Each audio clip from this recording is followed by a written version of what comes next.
Hello everyone. तो मैं हूं आपका दोस्त एडवोकेट तुलसीराम सिंह। आप देख रहे हैं मेरा यूट्यूब चैनल। तो कैसे हैं आप? आशा करता हूं आप सभी लोग स्वस्थ होंगे, मस्त होंगे। देखिए, आप लोगों को मैं बताना चाहूँगा कि आप लोगों का भी कोई भी ऐसा जो समझौता योग्य कोई भी मैटर है जो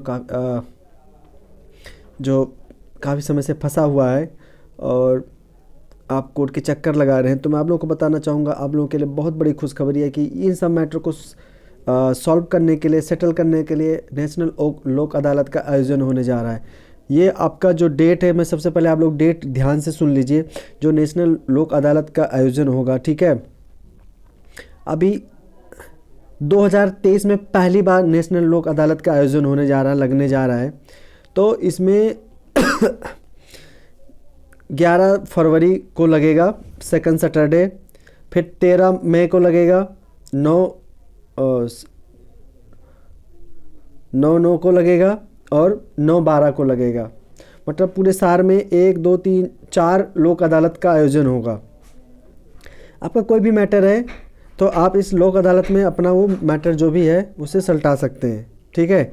इसके साथ साथ मैं आप लोगों को मैं और बताना चाहूँगा कि जो नेशनल लोक अदालत है, इसमें किस किस टाइप के केसेस हैं जिनकी सुनवाई होगी, और उस सारी चीज़ों के बारे में बताएंगे।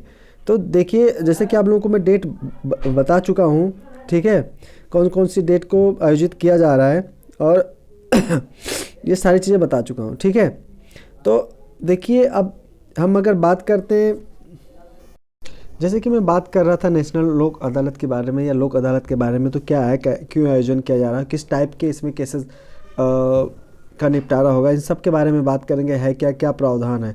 देखो, मामलों को जल्दी सुनने के लिए, सुनवाई को ख़त्म करने के लिए बहुत सारे मामले लटके हुए हैं, उनको क्या कहते हैं, उनको निपटारा करने के लिए, ठीक है, नेशनल लोक अदालत का आयोजन होता है, जिसमें ज़्यादा से ज़्यादा, ठीक है, इसमें विलम्ब नहीं हो पाता है। कई वर्षों से जो न्याय की प्रतीक्षा में लोग बैठे होते हैं, उन सबको सुलझाने के लिए इनका आयोजन किया जाता है, ठीक है। और हर समय समय पर, जैसे अब नेशनल लोक अदालत से मिलता जुलता एक नाम है फास्ट ट्रैक कोर्ट है, जिसकी भी स्थापना की गई है, ठीक है।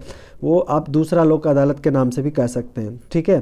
पहले पंचायतों में या इन सब जगहों पर, ठीक है, क्या कहते हैं, मामले निपटारे होते थे, लेकिन अब लोक अदालत में या जो फास्ट ट्रैक कोर्ट होते हैं, यहाँ पे सुनवाई जल्दी जल्दी होती है और यहाँ पे जो चीज़ें होती हैं उनको जल्दी निपटारा किया जाता है। और इसके साथ में एक चीज़ और बताना चाहूँगा। देखिए, यहाँ पे जो निपटारे केस होते हैं, ना कोई मारपीट ऐसा कुछ भी नहीं होता है। बड़े प्यार, मतलब मतलब बंधुत्व के, मतलब भाई बंधु के हिसाब से मतलब समझौता हो जाता है, ठीक है। अगर इसके बारे में और कहा जाए तो ठीक है, इसको जनता का अदालत भी कहा जाता है, और ये समझौता योग मतलब सुलह एवं समझौता योग मंच भी कह सकते हैं। इसमें शीघ्र न्याय मिलता है और सस्ता न्याय मिलता है, महंगा नहीं होता है, ठीक है। और ये जो है, विधिक सेवा प्राधिकरण अधिनियम 1987 में नेशनल लोक अदालत, मतलब लोक अदालत का प्रावधान बनाया गया। जो लोक अदालत का गठन अधिनियम की धारा 19(2) में लोक अदालत के गठन के बारे में प्रावधान किया गया है। इसी के अनुसार, इसी के साथ में देखिए, लोक अदालत का जो गठन के मतलब कौन कौन इसमें शामिल होता है, तो सेवारत या सेवानिवृत्त न्यायाधीश होते हैं, अन्य व्यक्ति भी हो सकते हैं। इसमें जो नेशनल लोक अदालत में एक जो और विशेषता होती है, और अदर फील्ड के लोग जो होते हैं, जैसे कला में माहिर हों, साहित्य में, संस्कृत में, विधि में यानी न्याय में, समाज सेवा या पत्रकारिता में कुछ लोग जो महारत हासिल कर लेते हैं, वो नेशनल लोक अदालत में उनको एज ए जज बनने का मौका मिलता है। अगर हम अधिकारिता की बात करते हैं, तो जो अधिनियम की धारा 19(5) के अनुसार लोक अदालत ऐसे सभी मामलों में राजीनामा एवं समझौता का प्रयास करता है जिनके समक्ष लंबित या विचाराधीन अथवा उनकी अधिकारिता में आते हैं, लेकिन ये सभी न्यायालय में, मतलब ये अभी न्यायालय में नहीं लाए गए होते हैं या चल रहे होते हैं। इससे यह स्पष्ट होता है कि लोक अदालत द्वारा विचारण से पूर्व भी विवादों का निपटारा किया जा सकता है। विचारण पूर्व सुलह मतलब समझौता भी। अब यहाँ तक जैसे जो आपराधिक मामलों में समझौता का प्रश्न है, तो लोक अदालत की अधिकारिता में केवल ऐसे मामले आते हैं जो राजीनामा योग्य होते हैं। देखिए, जो क्रिमिनल आपराधिक मामले होते हैं, वहाँ पे जो समझौता योग्य होते हैं, उन्हीं को हम इसमें नेशनल लोक अदालत में आते हैं, ठीक है। उन्हीं को इस क्या कहते हैं, कोर्ट में उस मामले की सुनवाई होती है। सारे मामले नहीं आ सकते। ऐसे मामलों का उल्लेख दंड प्रक्रिया संहिता 1973 की धारा 320 में किया गया है। धारा 320 की परिधि में आने वाले मामलों का राजीनामों के माध्यम से निपटारा किया जा सकता है और ऐसे मामले जो राजीनामा योग्य नहीं है लोक अदालत द्वारा ना तो तय किए जा सकते हैं और ना ही उन्हें राजीनामा योग्य बनाया जा सकता है। ये चीज़ आप ध्यान से सुन लीजिए। जैसे गुलाबदास बनाम स्टेट ऑफ मध्य प्रदेश के मामले में उच्च न्यायालय द्वारा यह अभी निर्धारित किया गया था कि देखिए ऐसे मामलों में राजीनामा नहीं किया जा सकता है जो कि धारा 320 की परिधि में नहीं आते, चाहे उसमें पक्षकारों में समझौता क्यों न हो गया हो। ऐसे मामलों में सज़ा की मात्रा पर विचार किया जा सकता है। फिर उदाहरण के तौर पे अगर देखें तो देखिए राजेंद्र हरकचंद्र भंडारी बनाम स्टेट ऑफ महाराष्ट्र के मामले में भारतीय दंड संहिता की धारा 307 के अपराध में राजीनामा करने की अनुमति नहीं दी गई थी, लेकिन अभियुक्त को इस पर छोड़ दिया गया क्योंकि वो मामला 20 साल पुराना था और पक्षकार कृषक था तथा उसके बीच समझौता हो गया था। अब भारतीय दंड संहिता 1860 की बात करते हैं। धारा 324 एवं प्रक्रम में लिखित अधिनियम की धारा 138 के अंतर्गत चेक अनादर के मामलों में राजीनामा करने की अनुमति प्रदान की गई है। मतलब इसमें हो सकता है जो 138 होता है एनआई एक्ट का मामला होता है, लेकिन अवैध गर्भपात के मामलों में राजीनामा करने की अनुमति प्रदान नहीं की गई है। राजीनामों का प्रभाव अभियुक्त को दोष मुक्त करता है। सख्तियां की बात अगर करते हैं तो देखिए जो विधिक सेवा प्राधिकरण अधिनियम की धारा 22 में लोक अदालत की सख्तियों का उल्लेख किया गया। लोक अदालत को सिविल न्यायालय माना गया है और इन्हें सिविल प्रक्रिया संहिता 1908 के अंतर्गत सिविल न्यायालय की निम्नलिखित शक्तियाँ प्रदान की गई हैं। साक्ष्यों को संबद्ध करना तथा उनका शपथ एवं परीक्षण करना, दस्तावेजों का प्रस्तुतिकरण एवं प्रकटीकरण, शपथ पत्र पर साक्ष्य का ग्रहण, लोक दस्तावेजों की अध्यापेक्षा किया जाना तथा अन्य ऐसी शक्तियाँ जो विहित की जाएंगी। अब लोक अदालत के बारे में और अगर बात करते हैं तो देखिए जो प्रक्रिया की बात करते हैं तो अधिनियम की धारा 20 में लोक अदालत का कार्यप्रणाली का उल्लेख किया गया है। अगर इसी के अनुसार देखें, जहाँ कोई पक्षकार अपने मामले का निपटारा लोक अदालत के माध्यम से करना चाहता है वह ऐसे पक्षकारों को संबंधित न्यायालय में ऐसे आशय का प्रार्थना पत्र प्रस्तुत करना और यह अनुरोध करना कि उसका मामला लोक अदालत में भेजा जाए, एप्लीकेशन देना होता है। ऐसे प्रार्थना पत्र प्राप्त करने न्यायालय पर उस पर विचार किया जाएगा और विचार के पश्चात यदि न्यायालय का यह समाधान ठीक है हो जाता है, उस मामले में पक्षकारों में राजीनामा होने की संभावना अथवा हो या मतलब मामला लोक अदालत में भेजे जाने तथा लोक अदालत द्वारा सुनवाई करने योग्य है तो मामला लोक अदालत में प्रेषित किया जाएगा, मतलब भेज दिया जाएगा। मामला लोक अदालत में आ जाने पर दोनों पक्षकारों को सुना जाएगा और उनमें राजीनामा कराने का प्रयास किया जाता है। राजीनामा का प्रयास करते समय लोक अदालत को साम्य न्याय एवं शुद्ध अंतःकरण तथा नैसर्गिक न्याय के सिद्धांतों का अनुसरण करना होगा।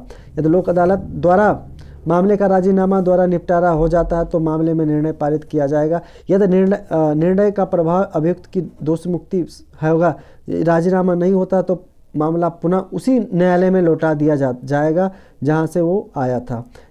मतलब इसके बारे में जो हमने बताया ये काफ़ी अच्छी चीज़ है। और दूसरी बात मैं ये बताना चाहूँगा कि देखिए जो